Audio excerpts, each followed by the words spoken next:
Welcome to Luca and Miguel. Enjoy the video. In this video, I will show you how to set up a bed frame. First, let's get organized. Before you even open the box, make sure you have all the tools listed in the instructions, like an Allen wrench or screwdriver. Clear a large, open space in your bedroom. This gives you plenty of room to work comfortably and safely.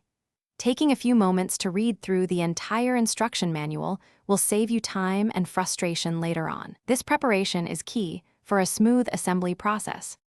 Now, let's start putting the main frame together. Begin by attaching the side rails to the headboard and footboard. Most frames use bolts and nuts, so make sure you have them ready. At this stage, only tighten the bolts by hand. This allows for slight adjustments as you connect all the pieces. Once everything is loosely connected, take a moment to ensure all parts are aligned correctly. This prevents any crookedness or gaps in the final structure.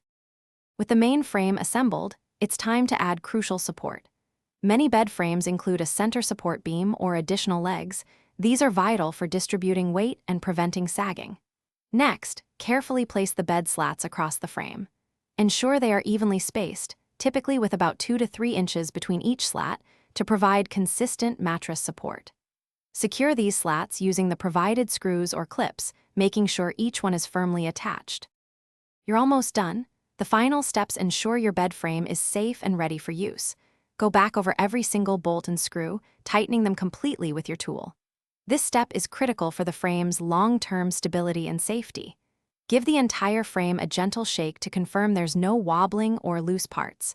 Once you are confident in its sturdiness, carefully lift and place your mattress onto the frame.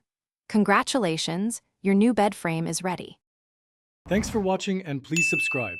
It's the best investment you'll ever make.